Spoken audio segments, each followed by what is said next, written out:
On connaît tous Cristiano Ronaldo. Les buts, les trophées, la gloire.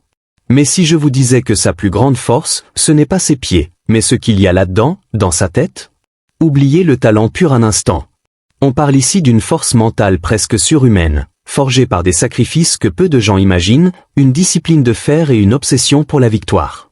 Aujourd'hui, on ne va pas juste admirer ses exploits.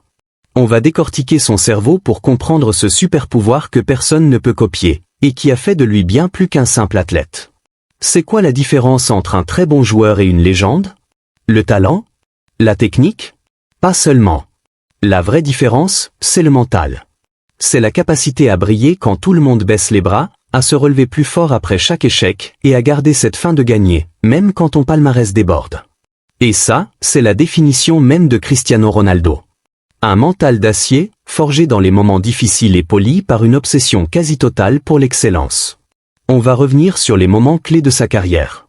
Pas juste les buts en finale, mais les doutes, les échecs et les sacrifices qui ont construit cette mentalité hors norme. Tout commence sur l'île de Madère, loin des projecteurs. Cristiano n'est qu'un gamin maigrichon, avec un talent évident mais un caractère déjà bien trempé. À 12 ans, il quitte sa famille pour rejoindre le centre de formation du Sporting à Lisbonne. Seul, moqué pour son accent, il pleure tous les jours. Là où beaucoup auraient abandonné, lui transforme la solitude en carburant. Chaque moquerie devient une raison de plus pour s'entraîner. Pendant que les autres dorment, il s'exerce en cachette. Sa discipline devient son arme. Il comprend très tôt que la motivation passe, mais que la discipline, elle, reste.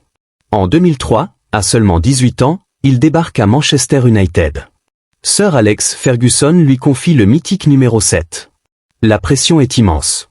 Ses dribbles sont critiqués, son style jugé trop personnel.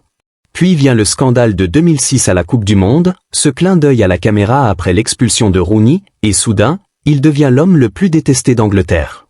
Mais au lieu de s'effondrer, Ronaldo transforme la haine en énergie.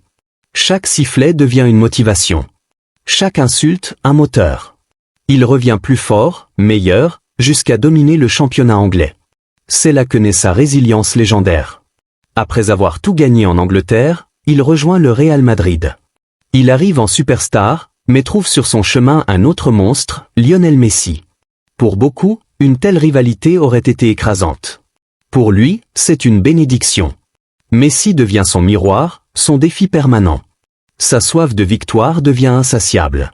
Être deuxième? Inacceptable. Son mental est une forge. Il se nourrit du doute, de la rivalité et de la douleur. On se souvient de cette remontada contre Wolfsburg en 2016. Le Real avait perdu 0-2 à l'aller. Ronaldo promet une nuit magique. Et il la crée.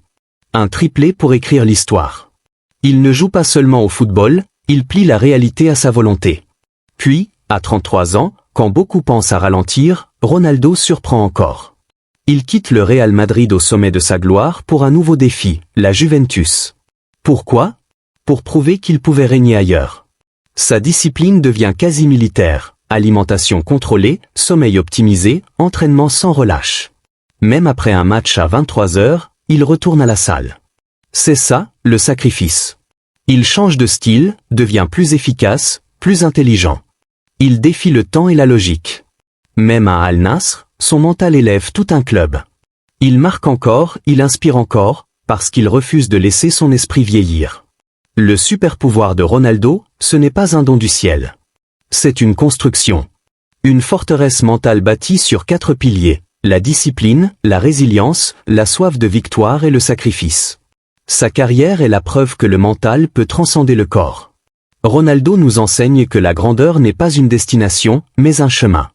Le temps finira par rattraper son corps, mais son état d'esprit, lui, est déjà immortel.